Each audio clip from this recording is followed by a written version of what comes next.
Today's topic is scaling racial equity and climate financing. In my mind, this is one of the most important topics we could possibly talk about. The urgency and the importance of both racial equity and the climate crisis make this a doubly important topic.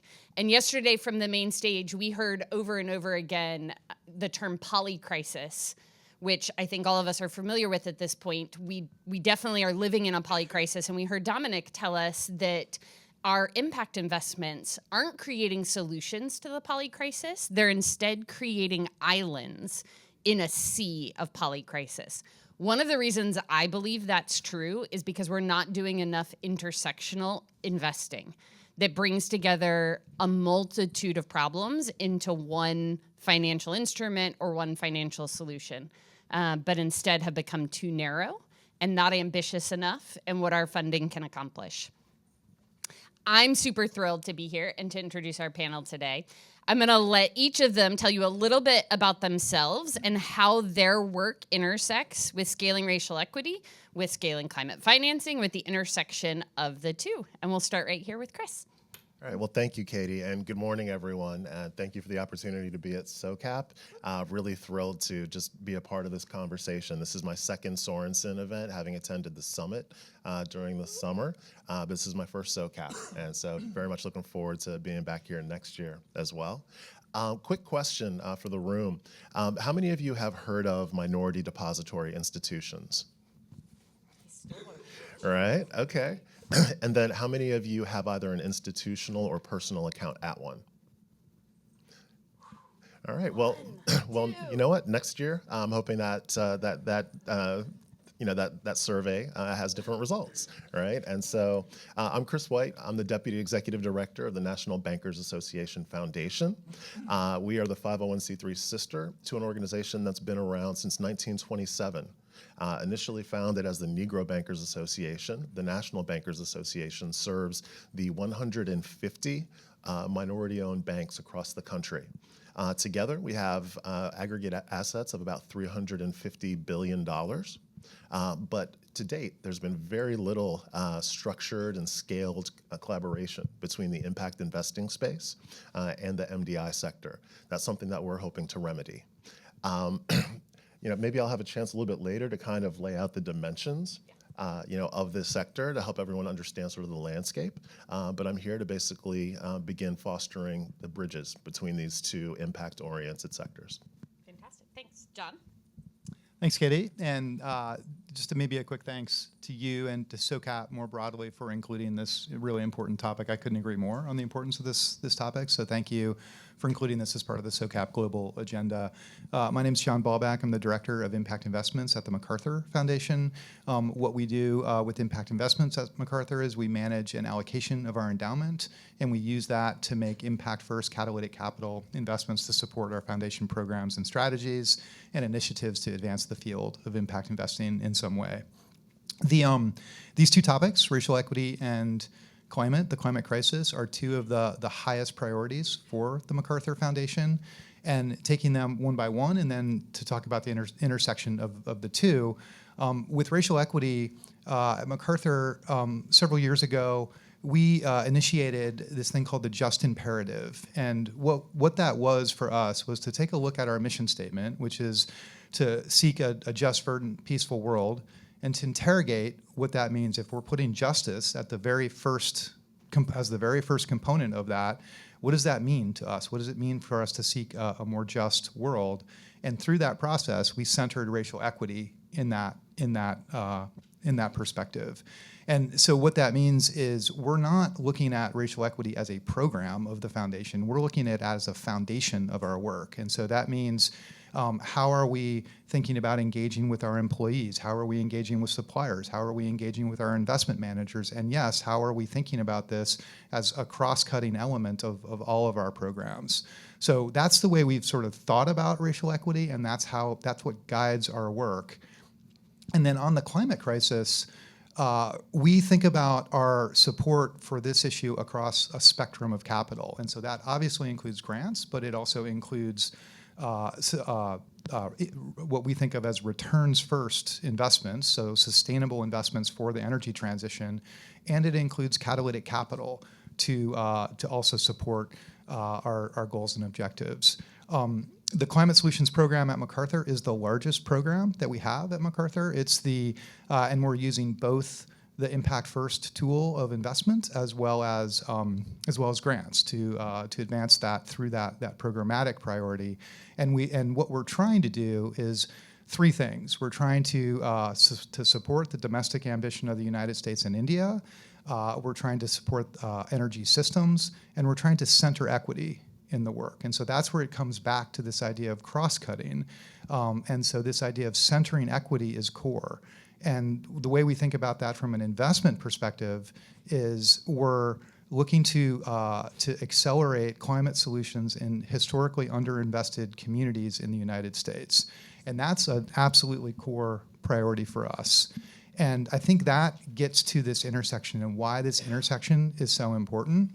And the way I would sort of close around that is, I think it is clear that the energy transition is inevitable. A technology beats a commodity 1,000 times out of 1,000 if you adjust for time. And so the only question about the energy transition is how quickly can we accelerate it to avoid the worst impacts of the crisis, and how equitable can we make it? And there's a window now. It's not a long window, but there's a window now where we can shift the trajectory to a more equitable economy. This is going to affect the entire economy. And this window is now, and it's very rare that you have an opportunity to bend the curve towards justice with something like this. But the opportunity is now, and we're proceeding with that level of urgency, and that's why we think this is such an important topic. Amazing. Thanks, John. Edgar. Good morning, everyone. Thank you, Katie, and thank you to SOCAP for having me here today. This is also my first SOCAP, and I'm really excited. Amalgamated Bank has participated in SOCAP previously, but it's the first time that I've been here, and I want to just echo so many of the things that John has said about this intersectionality and the importance of racial equity and climate financing. And I think about the title of the session, and as I'm listening to John and Chris and some of the conversations we've had before, I think for me, it's really about scaling racial equity through climate financing. One of the things that you'll probably hear a lot from me, as well as the other panelists, is really about as you are funders, philanthropy, thinking about how you have the greatest impact, and the issue around racial equity and racial justice is obviously a huge focus, but we all know, those of us that are in finance, you have to find market-based solutions to be able to do that. So the unique opportunity that we have is to really leverage this kind of green economy, green movement, to really be able to go into vulnerable communities. One, because those are the ones that are probably going to have the greatest impact from climate, but also there's so many opportunities around developing and doing job training and just economic development, economic empowerment in communities that have been, unfortunately, left out over time. This is another chance to be able to restart that. So, my name is Edgar Romney. I'm the Chief Strategy and Administrative Officer for Amalgamated Bank. Amalgamated Bank is not an MDI, but we share very, very similar origins. We were started in 1923, so we beat you just a little bit there, Chris. But we started similar to the MBA around this idea of access and equity. We were founded by the Amalgamated Textile Workers, which were really a group of women who came together and said, we don't have access to the banking system. That doesn't make any sense. So they had this, at the time, innovative idea to come together and to collectively pool their resources to start a bank, just so they themselves could be able to manage their money, send their money back home, and really support their families, which at the time shouldn't have been a novel idea, but it frankly was. And that kind of start and mission for us has been the kind of core to who we are throughout our entire existence. We were founded by labor. For the majority of our history, we've supported unions and union members, but we've expanded that out to a number of impact sectors, because we feel through banking, which is, again, a simple thing if everyone thinks about, as Chris asked the question, who has an account at an MDI? Simply having an account at an MDI gives them capital and liquidity, allows them to lend those dollars out into the community, and MDIs are on the ground. You can think of Amalgamated similar to that. We're a little bit larger than most MDIs, just over $8 billion in assets, and we have a trust division that we manage about $40 billion under management and custody. But the same type of premise, right? Banking with Amalgamated really allows you to align with your values. You think about the type of things that we lend into, but more importantly, the things that we don't lend to. So about 40% of our lending goes to climate solutions and protection. About 20% of that goes to workforce housing and affordable housing. But 100% of our lending is mission aligned. And when I say mission aligned, you can think about the people and individuals that bank with Amalgamated Bank. Nonprofit organizations, foundations, political organizations, sustainable business, B Corps. We're actually one of the largest B Corp banking institutions in the country, and our holding company is a public benefit company. So this is core to the DNA of who we are, but that plays itself out as we think about where we make investments, how we lend out the dollars that you put in and entrust with us, and who we partner with. And a lot of things you'll hear from me today is about partnership, the ability to collectively bring together, going back into our kind of history around organizing, collectively bringing together foundations, nonprofit organizations, MDIs into this sphere to really identify solutions that have, I go back to this idea of the greatest impact.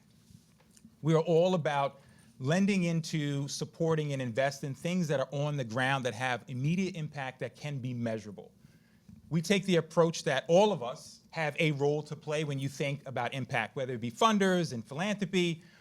Where Amalgamated sits is really kind of, we hope to be that facilitator of capital to CDFI organizations, if you guys are familiar with those, community development, financial institutions, nonprofit organizations, sustainable business that have workers' rights at the fore and fair labor standards, to really kind of create this ecosystem of progress, as we call it. So I'm excited for the conversation today and looking forward to answering some questions.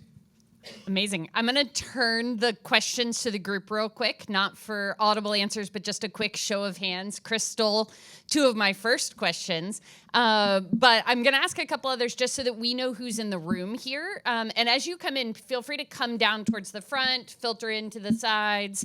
Don't feel like you're interrupting. Grab a seat. Don't feel like you have to stand for the whole time we're in here. But who in the room is a fund manager? Couple, 3 or 4 fund managers. Anybody in the room an asset allocator? 5, 6, 7. Who in the room focuses on investments in the climate space in all or part of what you do? How about racial equity in all or part of what you do? How about both and the intersection? Amazing. I love having friends in the room. We're so glad to see that. Any entrepreneurs in the room? I forget sometimes that SOCAP has a heavy group of entrepreneurs as well. We're glad to have you in the room. Fantastic. Good to see that. I just want to make sure that our panelists kind of know who's in the room and who we're talking to and what perspective folks are bringing to the table already. I'm going to pick up on something that I think John said earlier and came up in our prep calls multiple times, and I'd like to hear a perspective from each of you. Do you think that we're at a particularly strong moment in time for climate, cross-racial equity funding? Is this a moment that we can't miss or can miss? So is it possible to miss it? Absolutely. Will business as usual, naturally, inevitably lead to us maximizing the benefit of this moment? No. We have to be intentional about how we engage with each other. And part of that is sharing information across ecosystems, right? So as I mentioned in my opening remarks, there's not been a lot of structured collaboration between impact investors and the MDI space, and that's simply because we don't know much about each other, right? And so part of the work that we're doing in this forum and elsewhere, and some collaborations that we have going with Sorenson and our colleagues, Valentin in particular, thank you for your amazing partnership, is building those bridges that can help create those conduits of connectivity. So I think it's important for me to kind of share with you a little bit about the MDI sector, since many folks don't know sort of what it is. Edgar mentioned CDFIs earlier, and oftentimes people think, oh, MDI, that must be a CDFI. There's a distinction. So MDIs are actually depository banks. They're FDIC-insured banks, like Bank of America, Truist, Wells Fargo, they're banks. All right, there are 150 of them. They're owned by Asian American, Hispanic American, Native American, and African American owners. In order to be an MDI, you have to either have a board that's primarily composed of people of color or be owned by people of color. So a couple of stats, just again to help you guys understand the ecosystem that we're talking about. And my research and impact director's in the audience here, so if I'm not data informed, I'll hear about it later. So there are 71 Asian American owned MDIs with 190 billion in total assets. They range in size from 70 billion down to just 28 million. Hispanic banks, there are 30 of them, total of 145 billion in total assets, ranging in size from about 60 billion down to 80 million. And then we move to the much smaller segments of our space. African American owned banks, there are 23 of them with total assets of 8.5 billion. They range in size, 23. And that In the whole country. in the whole country, and that number was actually cut in half after the global financial crisis, right? So that's important context. The largest MDI, or the largest Black-led MDI, is 1.3 billion. The smallest is $34 million on their balance sheet with 11 employees. Right, so some of these are relatively modestly sized, and some of them are family-owned businesses, multi-generation, and very limited in their capacity. For native-owned banks, there are 20 of them with about 8.8 billion in total assets. The largest is about 2 billion, smallest is about 65 million. Right, so that's just kind of to give you the landscape of who we are. We have a unique reach based on our history, right? So recent data highlights how unique of a reach we have into vulnerable communities. During the pandemic, there was a program you may remember called the Paycheck Protection Program, right? This was basically a grant program that was administered through the banking sector. These were loans that were 100% guaranteed by the federal government, so there was no credit risk involved. Our banks were able to deploy $16 billion in these loans to over 270,000 small businesses that did not have relationships with mainstream banks. These are many businesses that are in low and moderate income communities, and many of them are led by people of color. So that's a unique reach. Like, that's a very unique thing that we're able to do. Lastly, during the Treasury Department's suite of COVID response programs, there was a program called ESIP, the Emergency Capital Investment Program. Our banks received about 2.3 billion worth of Tier 1 capital. This was a transformational, once-in-a-generation occurrence. In just the last 2 years since that funding closed, our banks have more than doubled that amount in terms of capital deployed into the communities that they serve. These are deep impact communities, right? So they put out 4.6 billion in new loans into these communities. So that's already a 2x multiplier, right? So part of the reason I'm here, I know there's so much goodwill around racial equity, trying to figure out how to put your money where your values are. And so I would just encourage everyone to think about MDIs. These are minority-owned businesses. We've got 150 of them that need different sorts of capital and different kinds of partnerships, whether it's making deposits, investing equity. We'll talk a little bit later about some MDI justice bonds, which are investment grade capital markets opportunities that we're able to partner with some of our friends to issue. But also partnerships. Edgar's team has a lot of expertise in green lending. And I want to extend a public thank you and appreciation for the way that Amalgamated's green lending folks have kind of come alongside and are helping our banks learn by doing. Because they're capacity constrained, they don't have time for a classroom sort of learning experience. They actually want to look at live deals, and the expertise and knowledge of your colleagues has been invaluable in helping us come up that learning curve. The last thing I'll say is we're in this unique moment, going back to your initial question about the intersection, are we in this moment? So we're part of a group called the Justice Climate Fund, which has received about $940 million worth of the greenhouse gas reduction funding. And so we are in this moment where we have resources to help our banks come up the learning curve, but there's also the question about deploying that capital into the communities they serve. As regulated banks, they can't make every loan they want to make because the examiners require them to do things in a very sort of specific way. And what that does is it creates gaps. And my hope is that through collaborations between our two ecosystems, we can find ways for private capital to help fill some of those gaps so that the communities that we're all intending to serve can actually absorb the capital that's becoming available. I love the specificity of that, Chris. You know, there's money available, it exists. It can't all be deployed because certain gaps exist, and so there's a role to play for private capital, and I think that's an exact definition. We'll give you time to go into that a little bit more deeply later, but that's the exact kind of moment that says, like, yeah, we're in a moment, and if we're not careful, we'll miss it. Yeah. Kate, if I could just jump in, because Yeah, I think, John, you'll be able to kind of talk a little bit deeper about the particular moment, but I think kind of three things that we see as different during this opportunity is some of the things that Chris really just talked about. One is awareness, two is capital, and three is technology. On the awareness front, one, the fact that we've been having this conversation at this moment, I think, is critical. And people came.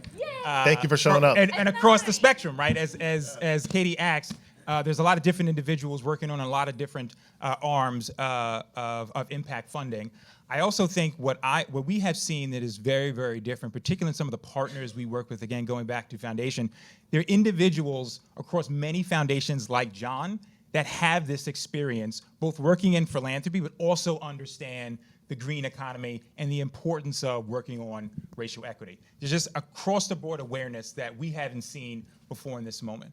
Two, with respect to capital, as Chris was mentioning, the current administration essentially put out an executive order about Justice 40, which basically said that 40% of any dollars going into the green economy from the federal government had to be dedicated to the most vulnerable communities. They then developed what they call with a LIDEC, which is that low-income disadvantaged communities, essentially map that the EPA has identified, where you could effectively, any of us could go online and identify where are the most vulnerable communities and how are those communities being impacted by climate change, which again, helps us identify exactly where we want to invest. But other organizations like the Brookings Institute have also developed the Vulnerable Climate Index, which again, identifies some 184 of the hardest hit communities in the country that are dealing with the climate challenge. And when we think about the climate challenge in vulnerable communities, we're talking about some basic things like lack of infrastructure, lack of resiliency, when you have flooding, when you have a hurricane, basic things that can help the climate, but can also keep people in their homes and make those homes more affordable. And then on the technology, again, thinking about what Chris just said about the PPP program that came out, that was all about technology. It allowed distribution of that type of a lending to organizations like MDIs, but frankly also organizations like Amalgamated. We too participated in the PPP program. And the advent of technology, and again, as I think about the investors in the room, as you think about where you could have an impact, it may be directly, but it could also be in things like technology that facilitates organizations' ability to get these dollars out the door. The dollars, we would all want more capital, right? That's always, nobody would ever turn that down. But there are dollars that could be deployed. The question is, how do you deploy them, and whose hands do you put them in to deploy them in the right way?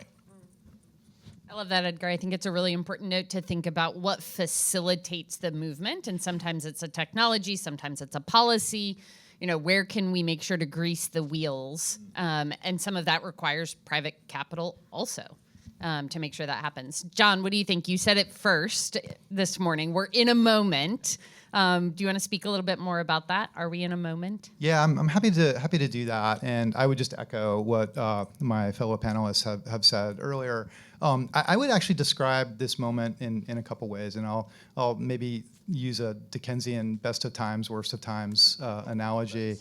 So to start with the challenges, we have to acknowledge that the attacks, there are real headwinds, and the attacks on DEI are real, and there's a shifting legal framework right now that we're still trying to understand the full implications of this, but we have to acknowledge this and be clear-eyed about these challenges. At MacArthur, our commitment to racial equity is unwavering. It's, as I said at the beginning, foundational to our work. Our president, John Palfrey, has said we are long and strong on racial equity. We will continue to make grants and impact investments that align with our values and our mission. But these attacks are having an effect on the field, and we have to acknowledge that and be aware of that. So that's, I think, one of the biggest headwinds that's out there.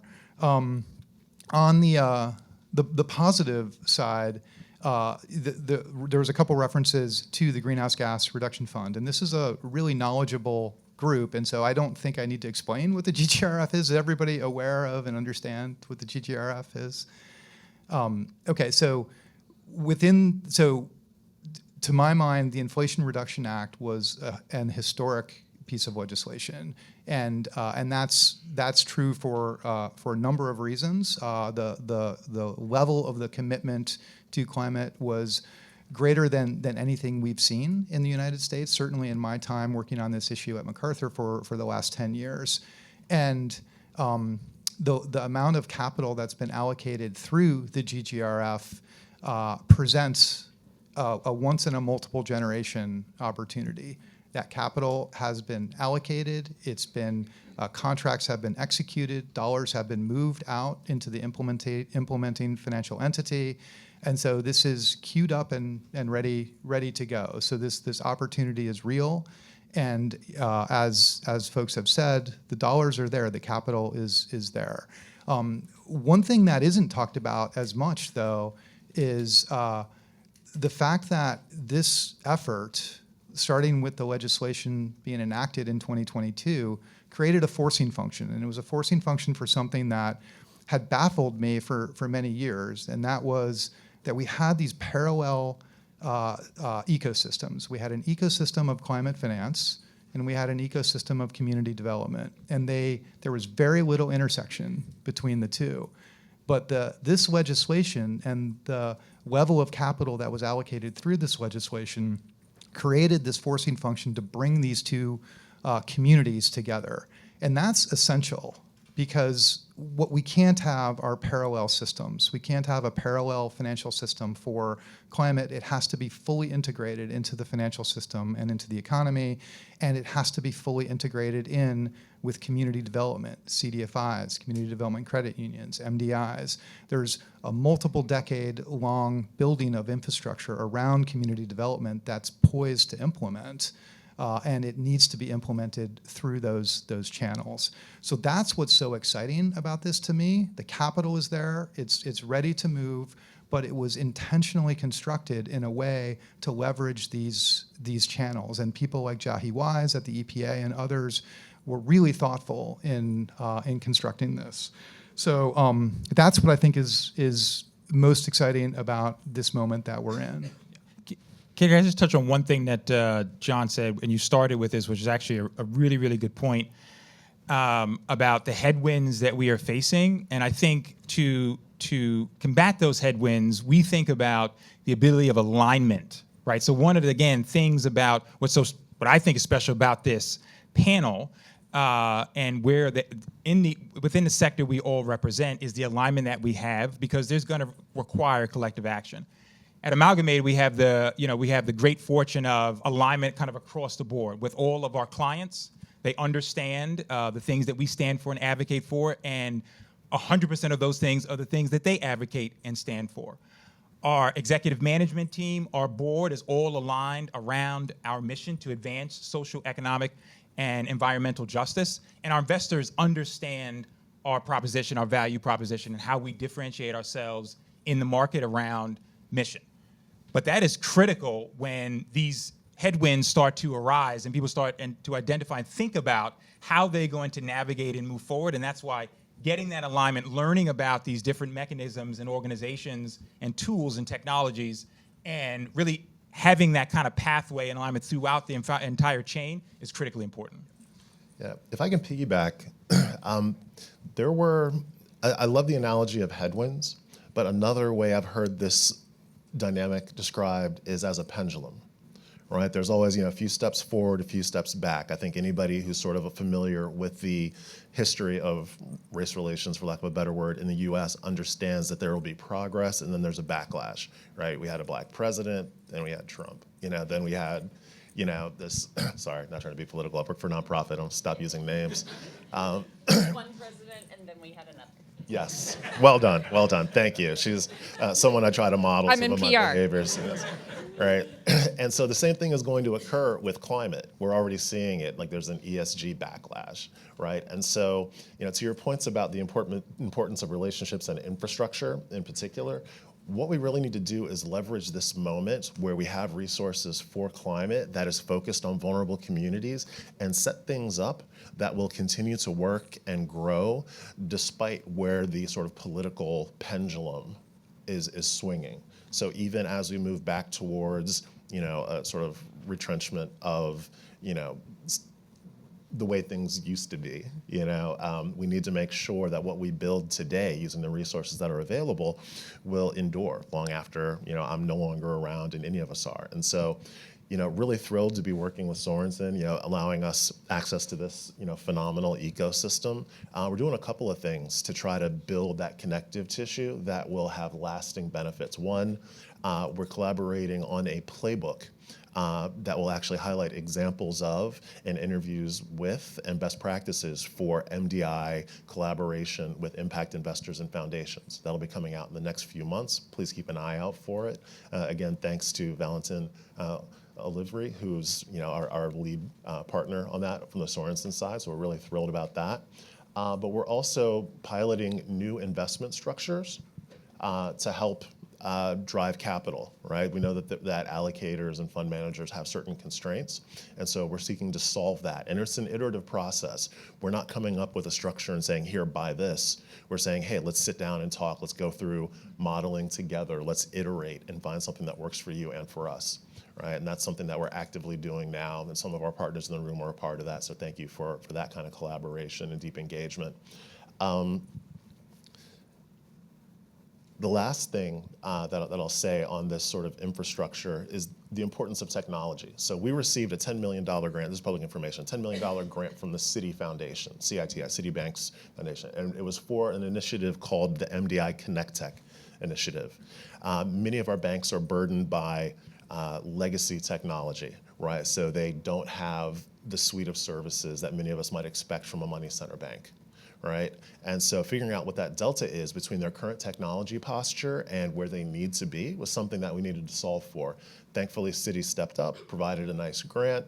We've done an analysis of 15 of our banks, sort of what their current technology posture is, where they need to be, and we've actually quantified like what's needed to get them to that sort of modern standard of customer engagement and service as far as their technology.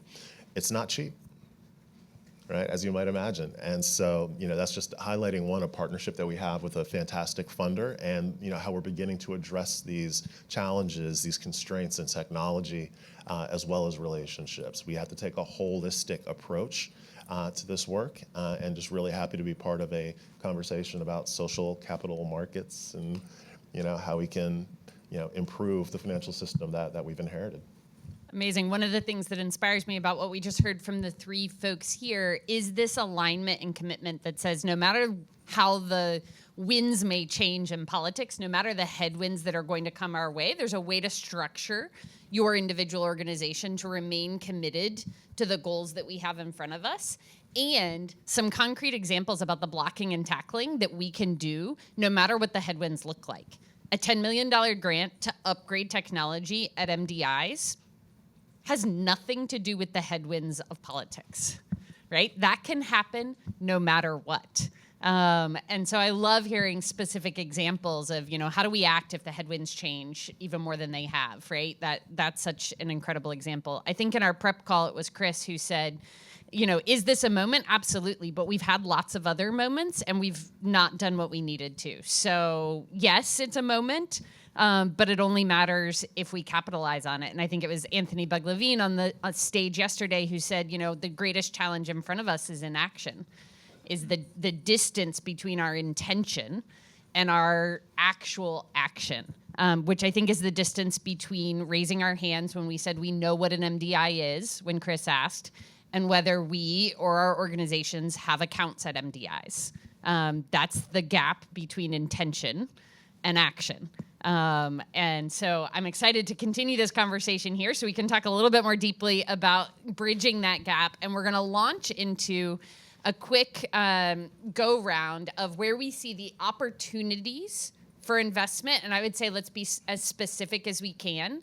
And where are the barriers? What's keeping investment from going into this intersection between racial equity and climate financing?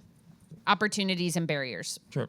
Address one or both. Maybe I'll Go for it, Edgar. I'll jump in with kind of two examples of actually ways which kind of led us to how we want to try to work with Chris, the MBA, and other MDIs. So, how many people are familiar with green banks? A big brain said, "Oh, perfect."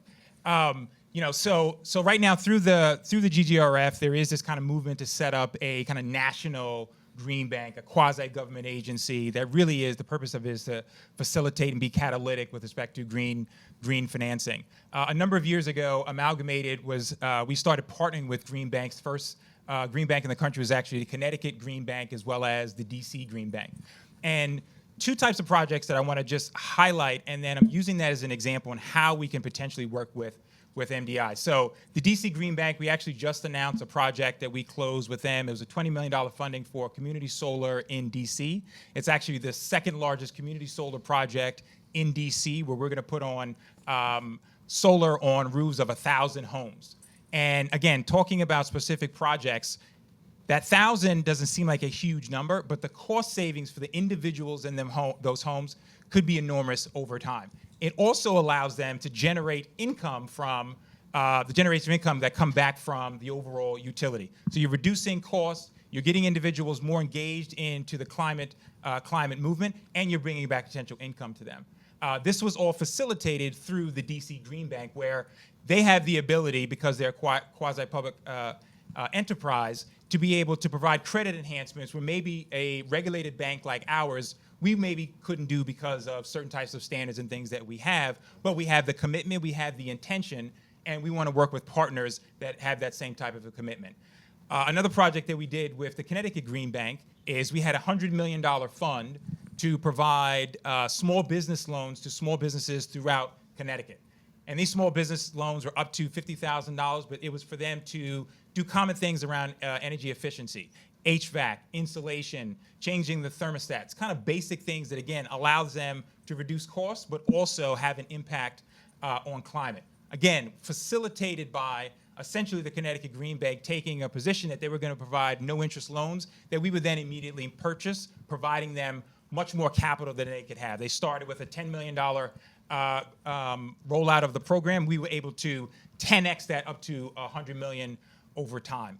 The reason I bring this up is because that's that alignment, capital run alongside each other, traditional bank capital, green bank capital from quasi-public agencies, with a bunch of utilities, frankly, involved in that. And that's some of the ways we want to try to think about working with MDIs. Now, the challenge is, and Chris and I talk a lot about this. Can I interrupt you before you go to the challenge? One of the things I want to comment on is when we pour money into infrastructure, particularly in lower income communities that has a climate outcome and a positive economic outcome for those communities, if we're building infrastructure, it can't be undone, right? So this is another headwind-proofed way to invest in our communities. I heard a real estate investor talking about that recently. You know, you build a building and you build it in the right way and in the right place. It can't be unbuilt very easily, right? You upgrade all the HVAC in every small business across the nation. The cost savings to those business owners will be immense. The environmental outcomes because of those upgrades will be immense. And no one's going back in and undoing those HVAC upgrades, right? It's done. So I just want to highlight that as, you know, when we're thinking about things that are headwinds resistant, blocking and tackling like that, absolutely headwinds resistant. Yeah, no, great. That's a really great point. And then just really quick on potential barriers. And again, like I said, Chris and I talked a lot about this. So those are great projects, but we need many, many more of those projects. And the question is, how do you identify them? Who is on the ground and knows the real need of the community? I was listening to one of the panelists yesterday, and I think someone said, the best thing that sometimes impacted investors or those in the space can do is listen. Really understand the true need, and that is in my mind, the value that MDIs can bring, but they also bring a trust factor, right? You're going into communities trying to deploy this capital to have in projects. Who do those individuals trust? If you're in a vulnerable community, they've been through this cycle, unfortunately, before. It hasn't always turned out the way they wanted to. So there's a real trust factor about, should I be putting solar on my roof? What is this? Do I really understand it? Are you trying to take advantage of me? But we know if you put solar on the home of one house in a community, over time that builds trust and other people start doing the same thing because they see the benefits. But you really have to start that. That's why I think MDIs is so important. But there are some barriers around the technical expertise for these types of projects. It is a different type of asset class that maybe some MDIs are used to. A lot of them deal with commercial real estate as kind of their prime source of lending that they do today. So there's a little bit of a shift. Now, I think there's some opportunities, particularly with energy efficiency and other things to combine kind of climate financing with some of their existing background, but you need those techno expertise. And to Chris's point, that's why we currently have an initiative going where we want to provide technical support, and we're just essentially offloading to a bunch of to Chris and his entire team about here's how you can actually make these projects pencil. Because at the end of the day, MDIs are banks. They are regulated. They have to have a return. They are dealing with depositors' money, so they are trusted advisors, and they have to do that in a really responsible way. We feel like climate finance is a way for them to do that. That's fantastic. If I can just provide another sort of concrete example, and I love the trust factor piece that you mentioned, and a great example of that is one of our banks in Philadelphia has a decades-long relationship with 30 black churches in Philly. 25 years ago, they provided the mortgages, to these banks, and their deposits from the tithes, et cetera, go into our member bank. Now, a room full of 30 pastors came together and said, hey, we understand that there are these opportunities in clean energy. Our parishioners don't know a lot about it. We'd like to use our facilities as test cases to help normalize this, and they're like, okay, so we need to put car chargers in our parking lot. Maybe we do a solar canopy over our parking lot. Maybe we do energy efficiency, measures. And so it's actually helping with the sustainability and longevity and community engagement, of these organizations. But it's also creating opportunities for local electricians, who attend that church and others to actually do that work, whether it's the, white collar engineering and interconnection studies, or if it's, doing the wrench turning and pouring the concrete that goes into the footings of these projects. So it's not just about our banks, it's about the trust and penetration that they have into these markets. But the reality of it is that the CEO of that bank came to me and said, we don't know how to advise these churches. They trust us, they know we're not going to steer us wrong, they know that we're not going to steer them wrong, but how do we help them understand what the opportunity is? And then how do we, meet that opportunity?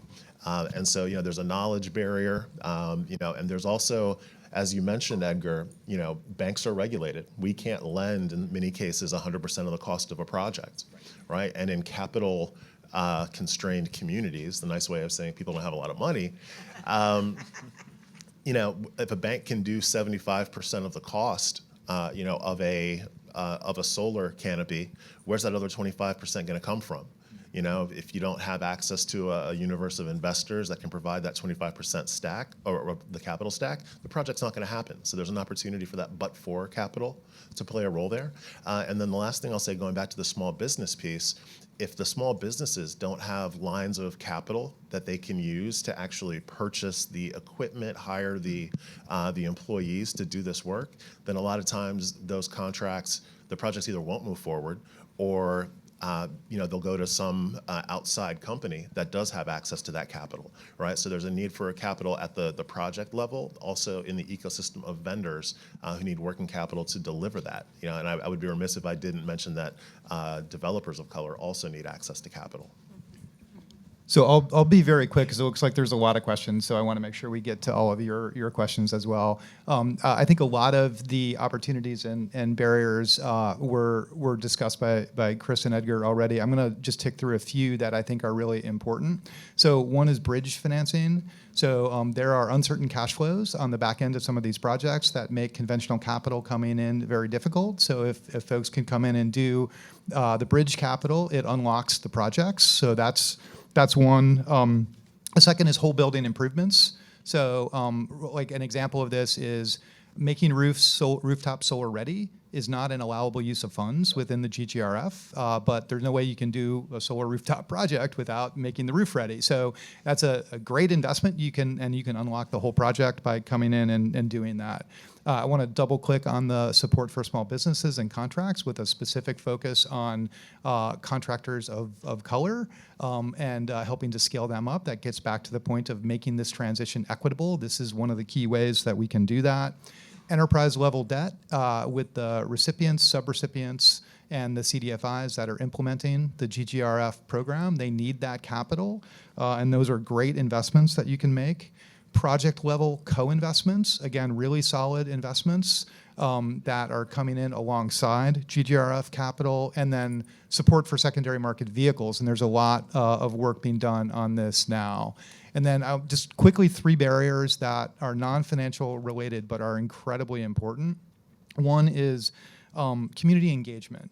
So like we know, the folks in this room know about this opportunity, but I think we all might be amazed at the lack of understanding in communities about these opportunities, and connecting with those who have the relationships, the trust, who can listen, as Edgar said, and help build the trust and understanding in these communities is incredibly important and a challenge. Developer capacity. So there are very few developers who have LIDAC experience. And the one is here that we're proud to support Sunwealth, the Posigens of the world. We need to scale these developers up, but we need to bring new developers online. And there are too few of these to be able to work at the velocity we need to work to get these projects moving. We've supported an effort called the Afterglow Climate Justice Fund, which is investing into exactly these types of organizations, but we need more investment capital into these groups. And then lastly, transaction expertise. And this gets to the point that Chris was talking about with the Amalgamated partnership.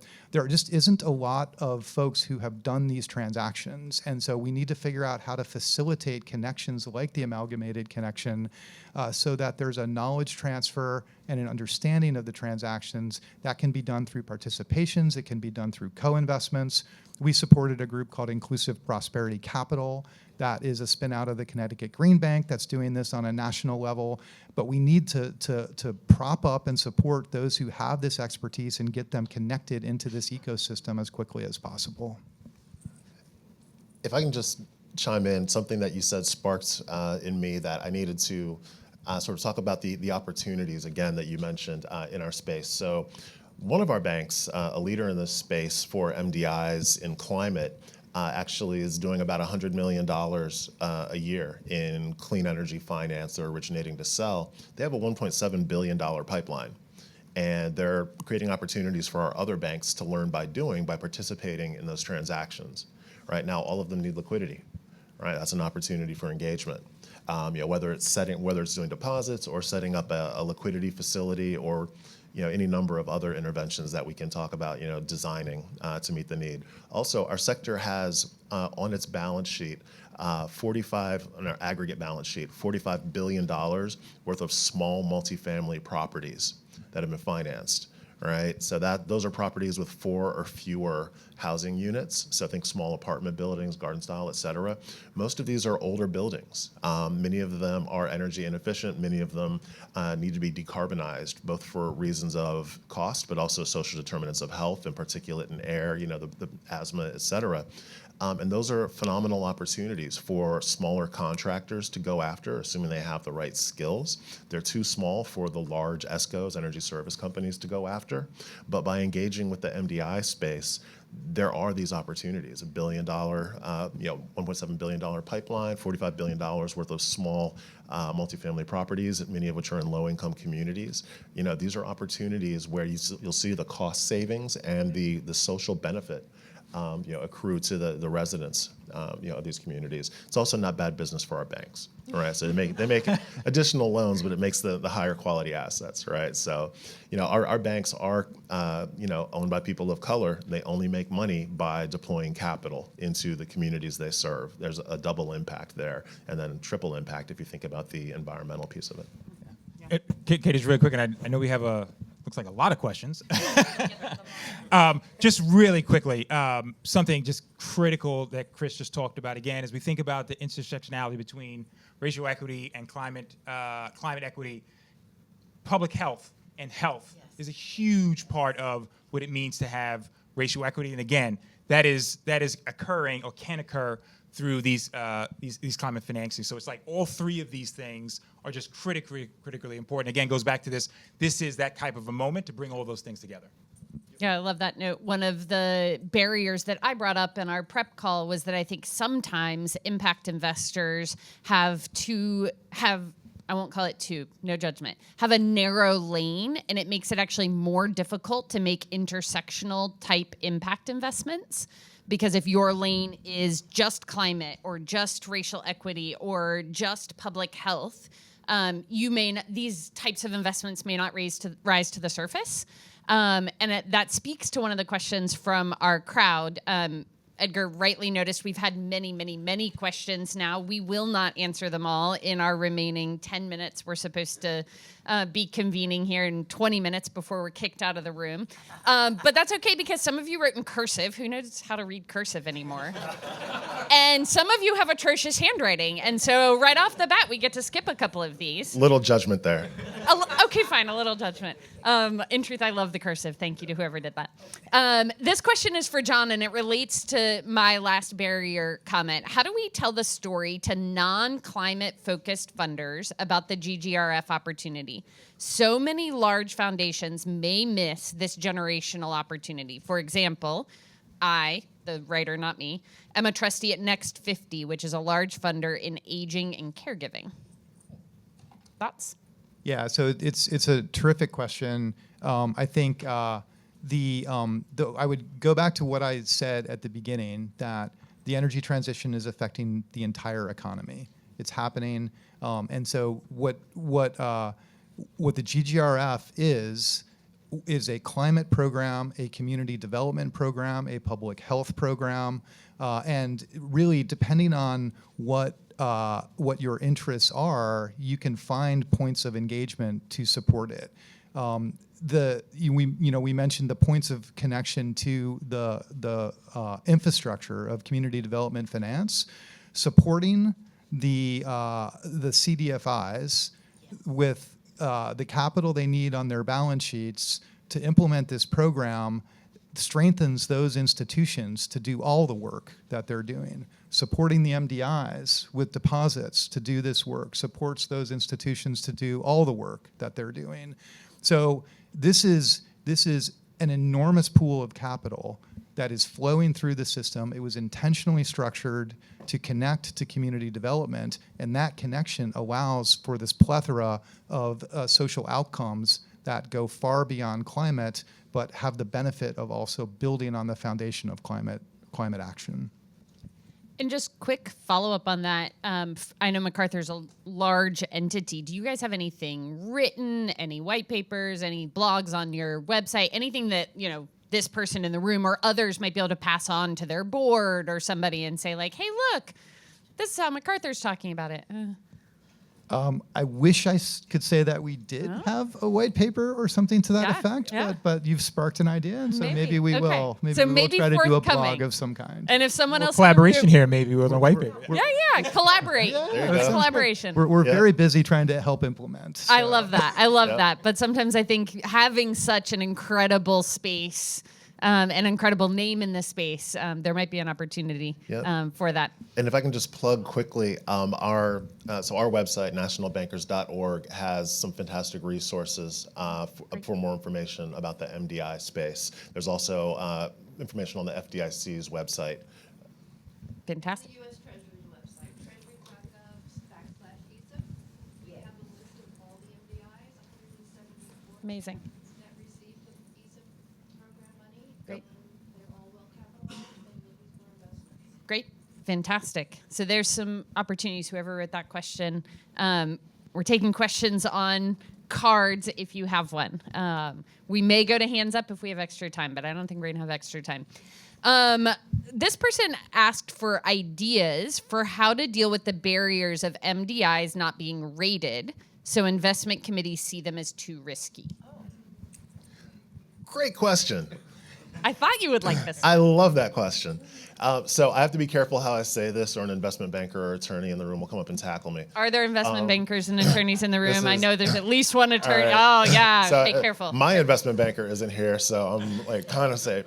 So we are piloting a new model. This is an initiative. This is not a solicitation to everyone in the room. I'm not soliciting anything. I'm making you aware of an initiative, right? That is the MDI Justice Bond Initiative. Effectively, what we're doing is issuing bonds that receive a credit enhancement from some of our friends in philanthropy. So some agency, and this is actually borrowing a model that you guys, MacArthur, kind of led with. Some foundations have had the foresight to go out and get rated as AA, AAA by Moody's and other folks. They are able to extend that guarantee, that credit enhancement, that rating to nonprofits. And so we're issuing bonds that will have an investment grade rating, and then using the bond proceeds, pass that through in structured and well-calibrated, risk-managed ways to our banks that do not themselves have ratings.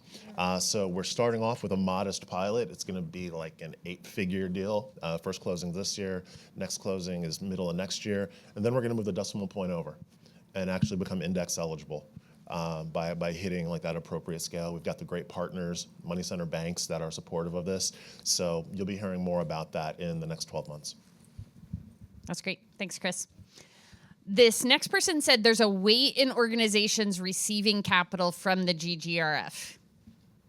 Yes?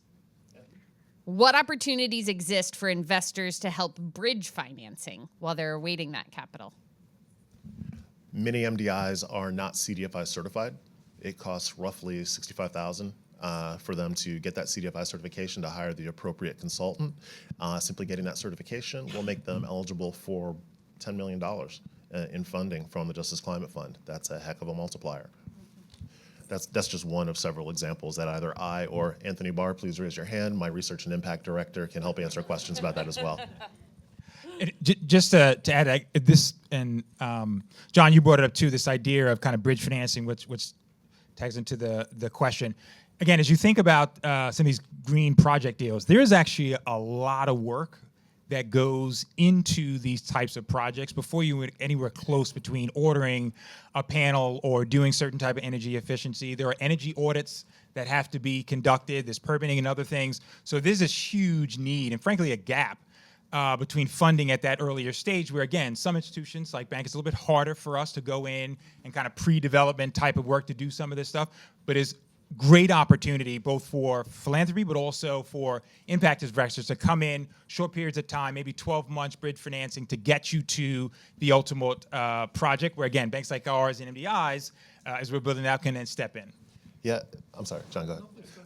So another thing that your comment triggered for me, and I've got a book full of things that can be done, right? Surprise. But many of our banks don't know what the market opportunity is in the communities they serve. No one's done that analysis of building stock, solar, like exposure radiance, et cetera. And nobody really has a tool, at least not that I'm aware of at this point, where you can use like a GIS tool, AI, machine learning, what have you, to say, okay, based on these parameters in the markets, the census tracts, the zip codes that you're already serving, there is a $120 million opportunity for rooftop solar. We don't know that, and my banks want to respond to an addressable market. They don't want to invest in all the staff and systems unless they know there's a business there, right? But helping them understand their market is an area where, frankly, we need support. So maybe just to quickly put a fine point on what Edgar was saying, which I totally agree with. So there is the bridge financing that's needed in advance, but there's also pre-development funding. And those are different things, and there are different tools that are needed. The pre-development funding is typically grant support that's needed. That helps to then move something to the stage of bridge financing, where bridge financing can be helpful, and that then helps to unlock the project. Last thing I'll say, there's a new way of monetizing tax credits at the moment. So it used to be you had to hire very expensive attorneys, no offense, to structure tax credit syndications in order to get like the 30% investment tax credit with some adders into a project. The IRA has changed that to something called direct pay, where basically the IRS will cut you a check for 30% to 40% of the cost of the project that a nonprofit has taken off. The IRS will send you money to pay off part of that. However, that's a process. It's the IRS, so there's a need for bridge financing there, right? So, and that's a 12-month at most loan. Super helpful. I feel like we could just have a round table of just like popcorning opportunities. What else is there? What else is there? Oh, there's this. There's this. This is a very specific question, but I think it bears answering in the large crowd, because the more detailed we get about the opportunities and deals, I think that sparks creativity and innovation in the room. So this is for Edgar. The loans that you gave the example of in Connecticut, you mentioned were 0% interest. So who paid the cost of those loans? Did the utilities companies pick it up? Like who bore that? So this was an initiative actually started by the state in coordination with the utility and the Connecticut Green Bank, and then they brought us in as the large capital provider, and it's through the utility, where the utility is offering these zero interest loans that are actually paid through the utility. So that's called on-bill pay, which significantly increases the likelihood of repayment. You don't actually pay your utility bill and then a separate bill. Everything is essentially processed through. And the utility, from their perspective, because they have, and a lot of utilities throughout the country have their own kind of net zero emissions targets that they have to bring down carbon emissions. So they are invested in these types of projects. And one thing that Chris had brought up earlier, which I think kind of bears out in that example, is these are creative solutions that they're bringing to market. Right? This is a market-based solutions. We get market returns on this type of an investment, but it was the utility coming together, the Green Bank and us, to really think through these types of projects and how we can do it, going back to the title, how we could do it at scale. So this is a project, again, really small dollar loans, but we did it at scale across the entire state. And Katie, you threw out something. Could you do something like that across the entire country, right? That's the objectives of these types of projects, but you have to prove them out. And they start in, as sometimes Chris and I talk about, they start in the lab, coming up with a number of different ideas, a little bit of trial and error. But when you bring really smart people into the room, and including individuals like John, you come up with more creative solutions. The other thing, and I know we're running out of time, but I know this, again, going back to who's in the room, obviously, all of us in the financial sector think about ROI, right? So we at Amalgamated think about it kind of in two ways. What is the return on investment, right? We're making market-based returns, but also what is the return on impact? And when you think about working on things like social justice, one of the hard things is, how do you measure impact? Like it is a challenge. A lot of creative people have come up with ways, but it is a challenge. The interesting thing about combining kind of these two ideas around racial and environmental justice is there's ways to measure that impact, right? You can think about how you're reducing carbon emissions in vulnerable communities. You can think about how you're creating more resilient infrastructure. You can think about how you're creating jobs and workforce development opportunities. So it's this interesting way to think about measuring the impact that you're having. So as you invest dollars, you're getting a return on both of those things. I love that. The measurable impact matters so much. I'm going to close us up with a question, or an amalgamation, actually, of a couple of questions here that are kind of pulling us into place-based models. And the reason I want to close there is that MDIs are, by definition, in their communities. And MacArthur has done a lot of place-based investing, I know, and the examples from Edgar and Amalgamated talked about partnering with green banks in very specific communities. And I think there can sometimes be a tension between scale and place-based investing. So I want to hear from each of you. One of the questions was specifically about municipal governments. Another was about partnerships between municipal governments, place-based investments and local MDIs. But I'd just be curious to hear from each of you kind of how you think about the balance between scalable, massive, world-changing types of work and then the local systems change, blocking and tackling of a community and improving the infrastructure in that individual community when you think about achieving the goals that you're headed after. And we'll close on this. We'll give each of you an opportunity to chat, and then we will all be in the room for maybe 5-ish minutes, and we have to be out of here at exactly 10:15 to make our hosts happy. But we can take the conversation to the hallway as well. So World-class moderator right here. Can we all give Katie just a round of applause? also Thank get yourself some chocolate while you're at it if you take the survey. Right. Edgar, why don't we start with you? Not to put you on the spot. No. I mean, no, I feel like it's actually something that we allude to. I think one leads into the other. Again, going back to this idea of identifying, again, starting with maybe MDIs, identifying kind of really localized projects that we know can get completed. We know there is a large need, but we need to be a little bit creative about how we actually do that. And then taking those types of projects after they are successful, because again, you're working with individuals in the community that understand the need, and then broadening that out to have scale is something that, again, that we actually find pretty attractive as we're looking at potential partnerships. Because again, I go back to this idea, a lot of these things do have to be proven, right? Again, regulated entities or a lot of individuals deal with other people's money as you're thinking about investment. You are stewards of those dollars, and you have to be responsible, because otherwise this is not going to work. A failed project serves no one, because you're not going to have the confidence then to continue to reinvest. So I think it's critical to actually start with kind of really specific targeted projects that are successful and build from there. I love that. And I'll just throw to the end of that, then making sure that others know about them, right? So Amalgamated can only do so many of that project, probably a lot, but not fill the need, right? So if you do one successful project, you want to scale as much as you can, then you want to make sure everybody in this room and beyond knows about that project. So I will start with what is a fundamental premise for me in the way I think about this work, and that is that big, important systemic impact does not necessarily mean significant dollars. And I think that's incredibly important. Some of the best things that we've done have been early stage, smaller dollar investments that ultimately scale into bigger things down the road. And so this is a challenge, I think, with impact investing more broadly. We get seduced by big dollar opportunities. So that's a starting premise. And then when we think about place-based investing, there's a few ideas that are foundational. So one is that you have to collaborate. You have to collaborate with the stakeholders on the ground. And in our work in Chicago, that means collaborating with the community development financial institutions. It means collaborating with the communities themselves, the leaders in those communities, listening to those leaders. So collaboration is key.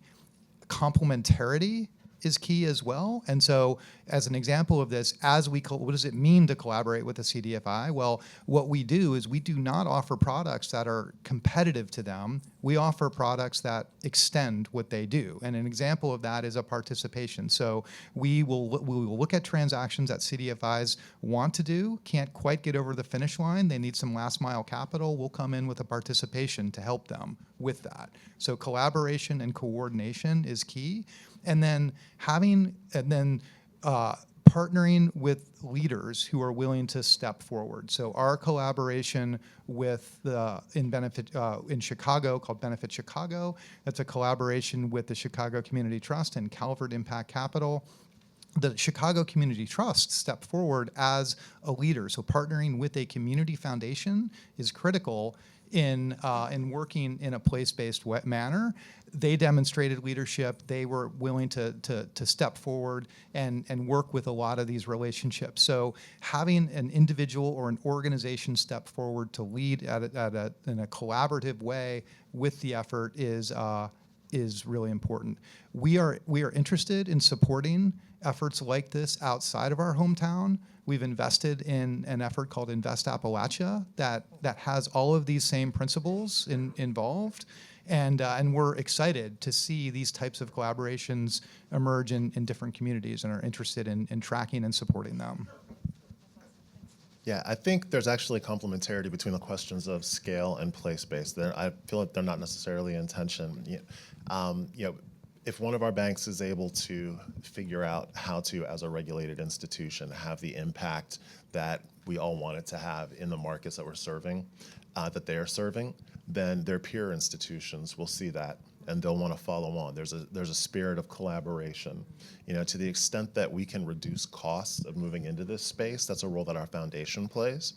So for example, anyone who hasn't worked in a bank may not know that you need to educate not just the frontline staff, but like the C-suite, the lending officers, the board of directors, and the investment committee, all these folks.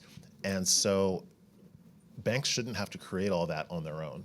They should be able to learn from each other. There should be a playbook for MDIs who want to go into climate that shows all like the best thinking in the sector and how to tap into all the different incentives in these different markets.